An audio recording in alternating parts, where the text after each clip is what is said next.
Bonsoir Cécile. Bonsoir Bertrand. Écoute, bienvenue dans le container Utopia sur la COP24, sur le campus de l'Université de Silésie. Alors, on est ravis de t'avoir parce que tu as un parcours d'entrepreneur à la fois international et totalement hors norme. Est-ce que tu pourrais un peu nous parler de toi et de ton parcours totalement atypique? En fait, je ne suis pas entrepreneur à la base puisque j'étais avocate. Et j'étais avocate en France et en Corée du Sud. Et c'est quand j'ai vécu en Corée du Sud justement que je me suis intéressée aux toilettes parce que j'étais assez impressionnée par les toilettes japonaises très innovantes, high-tech, toto. Et je me suis dit effectivement, c'est un sujet qui mérite de l'innovation. On passe en moyenne 3 ans de notre vie aux toilettes et on ignore complètement cette question. Et puis j'ai mis ça de côté pendant quelques années pour poursuivre mon parcours plus juridique et à un moment, ça m'est revenu comme une évidence, comme si ça avait travaillé malgré moi. Et entre-temps, j'avais pas mal voyagé, notamment au Canada, en Australie, j'avais vu les toilettes sèches et je m'étais dit, il y a quelque chose à faire vraiment là-dedans, de la toilette écologique et innovante, mais donc je voulais essayer de trouver une solution alternative à tout ça. Alors c'est intéressant parce que c'est vrai quand on parle des toilettes, c'est un sujet qui jusqu'à présent faisait un peu rire parfois, parce que c'est un sujet un peu atypique, mais en même temps c'est un vrai problème international, c'est un vrai problème de développement et de durabilité. Est-ce que tu pourrais un peu nous expliquer le problème et la solution que toi tu apportes? Alors les toilettes, on commence à en parler parce que depuis 10 ans, il y a la journée mondiale des toilettes de l'ONU, le 18 novembre je crois, et puis il y a la World Toilet Organization, qui a fait beaucoup parler, la fondation Bill et Melinda Gates qui ont pas mal investi, plusieurs millions de dollars dans la recherche et développement. Et c'est d'ailleurs comme ça que j'en suis venue à travailler indirectement avec eux, puisqu'on a eu un prix en Chine de la fondation Gates et de l'Agence nationale du tourisme chinois, où on a rencontré Caltech, California Institute of Technology, qui m'a semblé, après avoir étudié les différentes technologies existantes dans le monde, mais qui avaient été surtout développées dans les pays occidentaux, celle de Caltech m'a semblé être la meilleure solution, parce que c'est de la toilette écologique, qui ne consomme pas d'eau et qui pourtant produit de l'eau. Donc ça correspondait complètement à mon objectif, qui était de faire de la toilette écologique innovante, mais qui soit quand même pas trop loin des usages qu'on connaît, donc c'est-à-dire faire de la toilette à chasse d'eau, parce que l'élément eau est important quand on va aux toilettes, et je dirais quel que soit le pays. Donc leur solution me semblait vraiment intéressante, en tout cas la technologie qu'ils avaient développée, parce que l'avantage c'est qu'en 4 heures de temps maximum, on est sûr d'avoir traité complètement et clarifié l'eau, et de pouvoir la réutiliser pour de la chasse d'eau, ce qui est notre cas. Et donc ça nous permet, dans une optique de développement durable, d'économiser l'eau. Du coup, il n'y a plus les milliards de mètres cubes d'eau qu'on gaspille dans l'eau des toilettes, qui est de l'eau traitée, qu'il faut transporter et puis qu'il faut ensuite réutiliser pour la chasse. Enfin, c'est un gaspillage absolument phénoménal dont on commence tout juste à prendre conscience dans les pays développés. Et en même temps, on a beaucoup d'impact parce que l'idée, l'objectif, c'est d'être complètement autonome, non raccordé au réseau, et de revaloriser tous les excréments sur site. Donc on essaie d'avoir une optique complètement développement durable, innovante, écologique et design.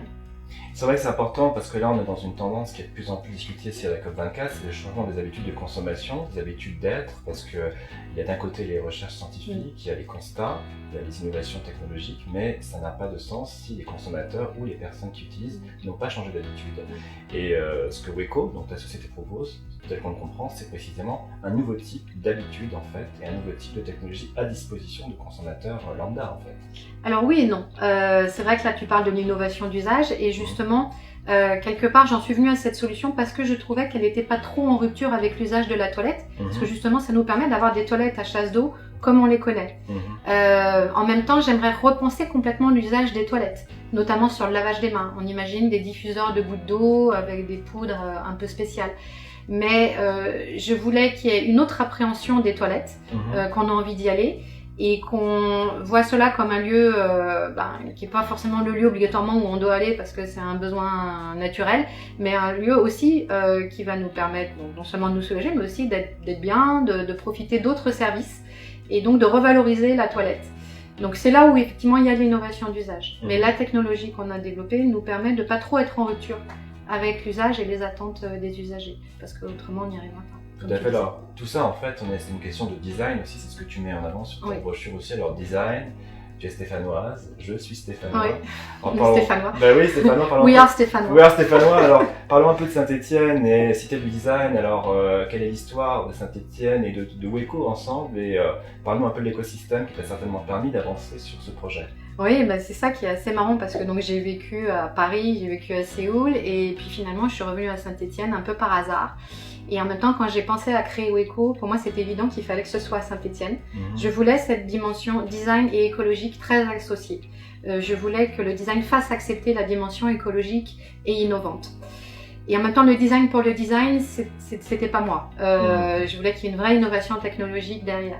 Donc, Saint-Étienne étant la seule ville française UNESCO Cité du Design, ça m'a semblé évident de créer la société à Saint-Étienne. Et donc, j'ai démarré dans la Cité du Design où on a toujours nos bureaux et entouré de designers. Donc, on est une des seules sociétés qui n'est pas dans le design de manière directe, mais qui indirectement a besoin du design. Donc, ça nous a apporté cet écosystème-là. Et puis, on a eu un très très fort soutien de la ville et du maire qui a tout de suite cru en nous. Et qui nous a permis de démarrer à Saint-Étienne avec la Biennale en 2017. Donc ça nous a vraiment mis des coups de pied aux fesses pour sortir le prototype en 2017 à la Biennale du Design. Et puis ensuite, Saint-Étienne a continué à nous soutenir puisque c'est la Cité du Design qui nous a acheté le premier système qui va être de nouveau redesigné et revalorisé pour la prochaine Biennale du Design cette année, là, en avril 2019.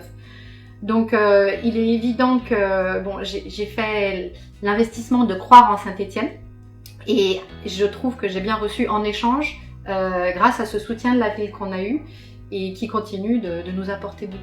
On ne veut que confirmer cela puisque ce conteneur dans lequel tu te trouves est issu du projet Utopia qui est lui-même un des projets qui est issu de la pépinière internationale lancée par Saint-Étienne, Katowice, Sierre en Suisse, Monastir et Tamatave. Donc on est vraiment dans une logique d'un écosystème que les gens connaissent peu et qui mérite d'être vraiment connu, d'où nos interventions sur la COP24. Alors, justement, parlons d'Utopia. Alors, tu n'es pas venu que nous rendre visite, tu es également venu voir un peu le projet et nous faire des retours sur ce projet.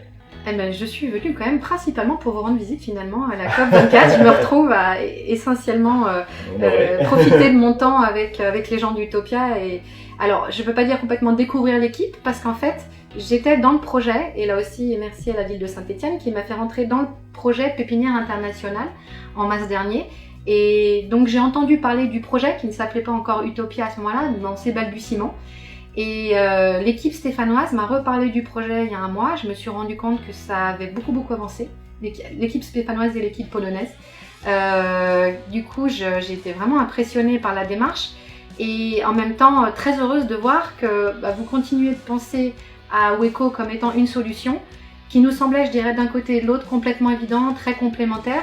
Parce que pour moi, nos premières toilettes ont été installées dans des containers, toilettes publiques. Donc c'est d'ailleurs de ce point de départ container qu'on avait commencé à discuter ensemble en disant il y a vraiment quelque chose à faire. Et pouvoir m'inscrire dans un projet de co-living, co-working avec nos toilettes autonomes, écologiques, c'est parfaitement en lien avec nos objectifs. Et voilà, donc je dirais que les choses se mettent en place de manière assez naturelle finalement et complémentaire. Écoute, ce sera une belle conclusion. Beaucoup de gens se plaignent que la COP24 n'avance pas assez vite. De notre côté, on peut dire qu'on a pas mal avancé. Avec des projets très concrets. Absolument. Merci beaucoup encore. Merci à toi. À très vite. Au revoir.